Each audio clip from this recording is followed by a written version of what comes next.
coup, Webflow a sorti son AI Site Builder. Donc en fait, il est très très simple et je trouve que c'est vachement pratique pour quelqu'un qui veut faire quelque chose de très simple. Par exemple, tu fais de la vente de fleurs, tu es dans un cabinet de docteur, tu veux lancer, par exemple, tu as une communauté sur Discord et tu veux lancer ta communauté. Ou par exemple, tu veux aller plus loin sur ton business et faire un A/B testing avec une autre page de vente, c'est pas mal. En attendant, ça a ses limites. Mais encore une fois, c'est sorti il y a 24 heures et Webflow, j'avais fait le pari il y a 10 ans que ça serait un outil extraordinaire et ça m'a permis de vivre pendant quasiment 8 ans. Je dis 8 ans parce que les 2 dernières années, mon métier a énormément perdu de sa valeur parce qu'en fait, les AI sont arrivés. Et aujourd'hui, si je te fais cette vidéo, c'est parce que justement, j'ai vu le truc venir et que pour moi, l'avenir, il est littéralement dans l'automation, les agents AI qui vont travailler à la place des humains et surtout, le fait que demain, il y aura des outils qui seront bien plus performants que les humains. Là, pour l'instant, on n'est qu'au début. Il suffit de regarder par exemple la génération d'images. La génération d'images par AI, ça fait très longtemps qu'elle existe. Ça fait très longtemps qu'elle existe. Mais dernièrement, les résultats sont de plus en plus impressionnants. Comme la vidéo, comme la voix. Et en fait, créer un site internet de toutes pièces, ça devient extrêmement compliqué pour avoir quelque chose qui a un design. Moi, si je veux créer par exemple une landing page qui ressemble à ça, eh bien, ça va être beaucoup plus complexe, ça va être beaucoup plus recherché. En fait, il y a un vrai travail de design, un vrai travail d'UX, pardon. Et l'objectif, ça va être d'avoir quelque chose d'unique. Mais quand on veut juste faire un test et aller et rapidement présenter une landing page, eh bien, ce qui a sorti Webflow, donc le AI Site Builder, ça va nous permettre de faire ce genre de choses. Hop. Et on va tout de suite tester l'outil en temps réel sans s'embêter. Donc par exemple, je veux faire ça pour un business, piano iconique. Donc qu'est-ce que je vais faire? Je vais aller voir mon DeepSeek. On va juste copier-coller tout ce qu'il est en train de nous mettre là. On va lui mettre ça et footer. Donc par contre, on est limité à 5000 caractères. Il ne fait pas beaucoup quand même au final, parce que là j'ai vraiment pris un truc rapide, mais voilà. Donc il va nous proposer différents styles de branding. Moi par exemple, j'ai envie de partir sur évidemment quelque chose de minimaliste. Je vais partir sur un thème assez épuré et ici on va pouvoir choisir le tone of voice insightful. Voilà. Et ici on va pouvoir choisir les couleurs.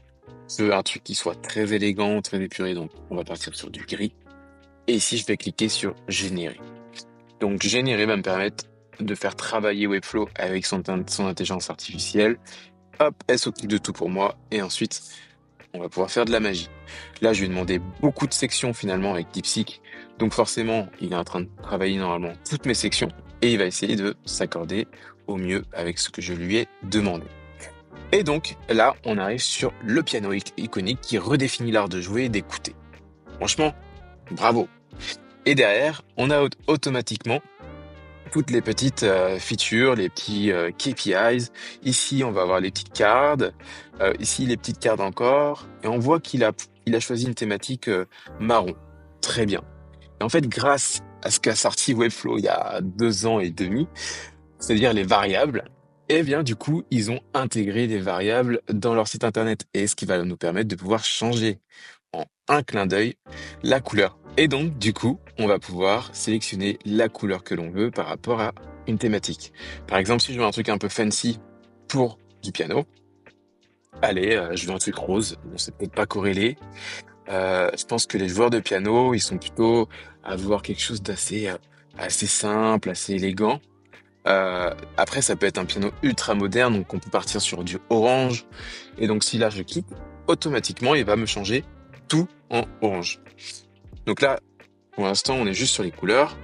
Pour moi, le orange, c'est pas bien. J'ai envie de partir sur quelque chose d'assez épuré, assez simple, élégant. Voilà. Ça, pour moi, c'est parfait. Du marron, de l'élégance. Bref, là, je respire et c'est ce qui m'intéresse. Ici, je peux lui dire Generate More. On va voir. Hop, il m'a changé la typo, il m'a changé les boutons. Moi, j'aimais bien le premier au final. On va voir ce qu'il propose sur celui-ci. Voilà, on peut vraiment explorer, s'amuser en fait, sans de toucher une seule fois au designer de Webflow. Et c'est ça qui est incroyable, c'est que là, je ne fais rien. Donc moi, je vais revenir sur celui-là. Je vais partir sur quelque chose de plus élégant comme ça. Ensuite, ici, on va pouvoir choisir la typographie. Donc, on va lui dire, OK, moi, je veux du grand heading parce que je sois gros. OK, je veux plutôt plus petit, et ainsi de suite. On peut même partir sur de l'ultra élégant comme ça ou très minimaliste. Voilà.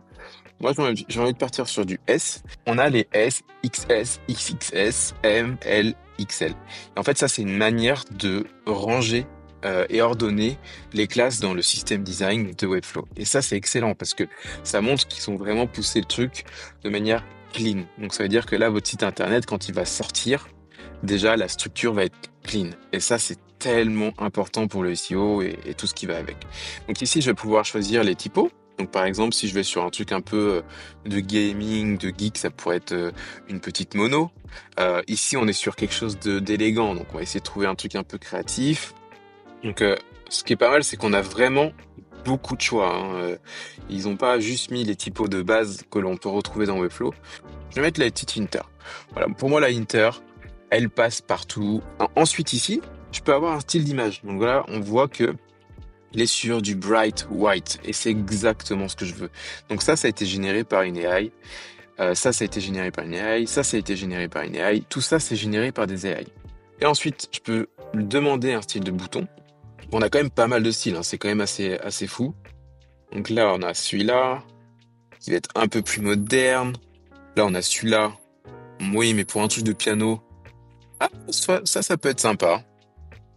Je suis pas forcément fan de l'animation. Pas forcément fan. Mais ça peut être modifié plus tard. Là, on va partir sur un truc très simple. Voilà. Et regardez. Alors ça, c'est génial. On va pouvoir dire, non, je veux du monochrome aussi. C'est-à-dire que bah, je veux que du noir. Donc là, on n'a plus de marron. On est sur des boutons noirs. On est sur de la couleur. Je veux de la couleur. Donc, ils ont quand même poussé le truc assez loin. Et ça fait vraiment plaisir. Euh, hop, ah, ça, c'est pas mal. Pour le truc de piano, c'est pas mal. Donc là, on va changer le render du bouton. Donc voilà, pour recliquer, voilà, faut recliquer. Moi, je mets un truc un peu carré, mais pas trop. Parce que si je fais carré, full carré, à quoi ça va ressembler? Ça fait un peu template, quoi, hein, tout de suite, voilà. Et hop, je mets un petit carré. Ça fait un peu plus travaillé, c'est un peu plus doux. Si on dit que c'est des personnes qui ont 40, 50 ans qui vont acheter des pianos, on fait attention à ça. Et donc, derrière, on va pouvoir choisir aussi à quoi vont ressembler les formes. Donc les formes, est-ce que j'en ai un ici? Si je fais contact, est-ce qu'il me permet de naviguer dans contact? Non, je n'ai pas de section avec des formes, donc c'est un peu compliqué de vous montrer, mais ça fait un aperçu. Et de toute manière, je sais un peu ce qui m'intéresse. Ce qui va m'intéresser, c'est quelque chose d'assez simple et élégant. On va partir sur ce modèle-là. Voilà. Ensuite, les cards. On va avoir un style de card. Donc là, on voit que c'est des cards avec des ombres portées. Bon, je suis pas très fan des ombres portées. Donc en général, je vais plutôt mettre un truc plus simple et plus élégant.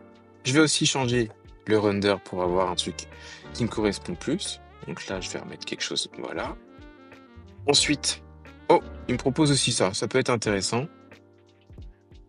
Ça, c'est pas mal. J'aime pas les ombres portées, mais ça, c'est sympa. Ça fait un petit côté un peu plus moderne. Euh, il y a celui-ci aussi qui peut être assez cool. Voilà, ça, c'est joli. Ça crée en fait un peu de volume dans le site internet. Et ça, j'aime bien. Donc là, on peut voir aussi à quoi ça va ressembler en fait en preview, selon les différents thèmes. Ensuite, on peut aussi checker à quoi ça va ressembler en mobile, hein, en même temps.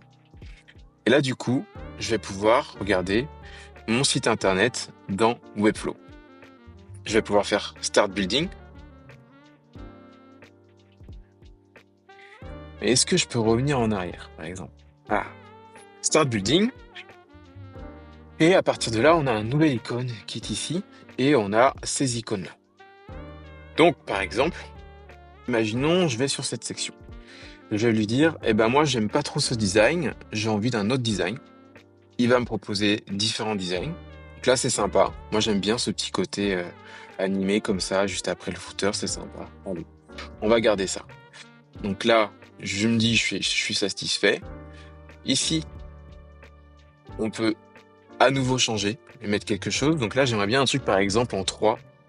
Donc là, on le voit en fait quand je vais chercher que je suis un peu limité dans ma feature euh, en termes de besoins. Par exemple, là, j'ai envie de changer quelque chose. Il me propose une IA qui est là pour pouvoir discuter. Ok, très bien. Mais je peux pas vraiment pousser. Là, ici, je peux demander à avoir un texte plus long, mais quitte longueur. Donc, il va me générer un nouveau texte. Et en fait, sur la partie design, purement du design, on est quand même un peu limité sur le style de section qu'il va offrir. Est-ce que là, si je reviens en arrière, ok, il revient en arrière. Donc, il va vraiment nous offrir ce genre de choses et à chaque fois, on peut interagir avec les. Par exemple, là ici, ça m'embête. J'aimerais changer la photo. Est-ce que il me le propose? Il me le propose pas.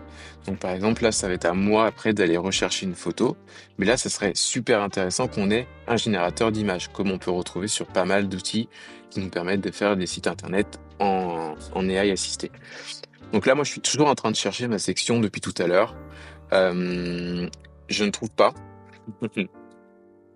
Je ne trouve pas. Ah là, j'ai un truc intéressant. Mon truc en 3, voilà. Ça me plaît. Là, par exemple. Quelqu'un qui connaît pas Webflow et qui voudrait faire en sorte que ce soit centré, eh bien, l'intelligence artificielle nous propose pas de centrer cela. Donc là, juste pour le tips, par exemple, je pourrais très bien dire ici center. Voilà. Et du coup, il va me l'aligner. Par contre, il m'a pas aligné mon bouton. C'est ce que je t'expliquais tout à l'heure, c'est qu'on a beaucoup de choses qui sont pas forcément présentes. Donc là, par exemple, le bouton, parce qu'il manque une ligne, il n'est pas aligné en bas. Avec un vrai système de développeur Webflow, on n'aurait pas fait les choses comme ça. On aurait fait les choses un peu autrement. On aurait fait un truc avec l'espacement comme ça et centré en haut. Mais le problème, c'est que vu que les éléments, ce sont les mêmes dans la même classe, bah, du coup, on est un peu bloqué. En fait, voilà, vu que le bouton est là, on est bloqué. En fait, il aurait fallu, idéalement, qu'il y ait une div encore au-dessus, là, et qu'on lui dise ça va là, ça va là, et ça va là. Et là, du coup, si je lui dis que ça va bien en bas et en haut, que c'est centré, donc là, pareil, center, align center, voilà. Là, j'ai bien les trois. Du coup, je vais devoir dupliquer, mais j'ai bien mes trois, hop, comme ça. Et là, ça me paraît intéressant. C'est pas forcément le design que j'aurais fait, mais c'est pour expliquer les limites que j'ai avec Webflow. Que là, en fait, il va me générer quelque chose, mais si derrière j'ai encore envie d'aller chercher dans le design, malheureusement, je n'ai pas encore cette espèce d'assistant comme on peut avoir sur certains outils, où je vais littéralement prompter et ça va permettre de changer. Par exemple, sur cet outil-là, là c'est V0 de Vercel, c'est un parmi tant d'autres. Ce qui est intéressant de ce qu'ils appellent une AI, en fait, c'est vraiment de pouvoir modifier. Par exemple, là, si je veux modifier cet élément, je vais pouvoir sélectionner l'élément et lui dire pas de typographie, pas de fonte, pas de titre, hein, et faire un design qui ressemble à un terminal de Matrix, par exemple. Hop. Et là, j'ai une vraie assistance AI pour la création de mon élément. Ça, encore une fois, ce n'est pas du tout le même genre d'offre que propose Webflow. Et là, en fait, on est vraiment on veut une page rapidement pour pouvoir justement se lancer et lancer son projet de start-up ou peu importe. Donc là, en quelques secondes, je peux avoir mon site internet qui est en ligne. Et là, donc, j'ai un lien qui est donc en ligne avec un site qui est animé, fonctionnel, avec des images et ainsi de suite. Et donc, ça m'a pris quelques secondes. Et c'est juste incroyable. Moi, par exemple, il y a 5 ans, quand je commençais à bien gérer ma carrière, même ce genre de site, il y a 5 ans sur Webflow, ça prenait un peu de temps. Aujourd'hui, je pense que même faire ce site-là, tel qu'il est là, avec mes capacités, ça me prendrait une petite journée, à peu près. Là, ça m'a pris quelques minutes. Et donc, c'est ça qui est quand même assez fou, c'est que même sur un truc très simple, ça prendrait quelques minutes. Si là, par exemple, je montre un design que j'ai fait pour un client et sur lequel je travaille un petit peu en ce moment, eh bien, on voit que quand même, on est loin de ce genre de choses que l'on pourrait avoir. Et encore, celui-là, c'est pas quelque chose de très recherché, de très poussé. On est sur un système très simple quand même, mais c'est pas quelque chose que l'intelligence artificielle va nous sortir là demain. En fait, on est encore trop sur du template entre guillemets, mais en attendant, moi, je veux faire un truc de piano. Je veux sortir mon idée sur le fait que je vends des pianos et machin machin. En littéralement 1 heure et demie, vous pouvez avoir un site internet qui soit ultra stylé, fonctionnel par rapport à ce que vous faites. Aujourd'hui, il y a Wix qui permet de faire des choses comme ça aussi en intelligence artificielle. Il y a Element aussi. Mais aujourd'hui, Webflow, en fait, c'est quand même un des plus poussés dans le no-code building. C'est-à-dire que si on veut pas faire du code là, par exemple, ce que je montre là, c'est vraiment du code. Après, si je veux que la plateforme fonctionne, j'ai besoin de connecter ma plateforme avec mon back-end. Là, le truc qui est cool, c'est que dans Webflow, vous avez accès à votre CMS, vous avez accès à tout ce qu'il vous faut pour pouvoir créer votre site et ne jamais sortir en fait de Webflow, même pour faire de la vente e-commerce, il y a tout sur Webflow pour le faire. J'ai envie de créer ce truc en mode e-commerce, ben, je vais pouvoir le faire. Par contre, c'est là où je trouve qu'il y a une limite avec l'intelligence artificielle de Webflow. Pour le moment, c'est que bah, je suis limité dans mon template. Donc voilà, pour continuer à avancer sur ce site, là, je pourrais très bien m'amuser à créer d'autres sections et ainsi de suite, changer les choses. Encore une fois, vous pouvez à tout moment rajouter le texte que vous souhaitez. Vous avez toutes les images que vous pouvez vous-même ensuite modifier dans Webflow. Donc, c'est-à-dire que ici, si je veux mon saxophone, bah, je mets un saxophone. Si je veux à nouveau mon piano ou aller chercher une photo, bah, je peux importer ma photo. Et à partir de là, ça commence à être intéressant parce qu'on a un site qui est dans son ensemble pour une landing page excellent. Mais derrière, si je veux rajouter des fonctionnalités e-commerce, ainsi de suite, là, peut-être que si vous n'avez pas de connaissances dans Webflow, malheureusement, vous allez devoir faire appel à quelqu'un dans Webflow. Encore une fois, c'est sorti il y a moins de 24 heures, c'est une bêta. Et je trouve que pour une bêta, c'est quand même assez excellent. J'espère que cette vidéo vous a plu, que ça vous a permis de vous rendre compte un peu de ce qui se passe sur Webflow. Pour les gens qui utilisent Webflow et qui travaillent pour des clients, c'est assez stylé quand même parce que ça permet de faire rapidement des templates et compagnie sans avoir à racheter des templates. Pour des personnes qui veulent aller plus loin dans la création, dans le design et tout ça, ça reste quelque chose de très limité. Et en attendant, pour une personne qui veut simplement lancer son site internet pour vendre ses services, par exemple sur Shopify, et faire un lien entre son Shopify et son site internet, c'est excellent. Et voilà, je pense qu'on a fait à peu près tout le tour de cette petite innovation de la part de Webflow. J'espère vous revoir bientôt et je vous laisse. Je vous dis à bientôt. Ciao.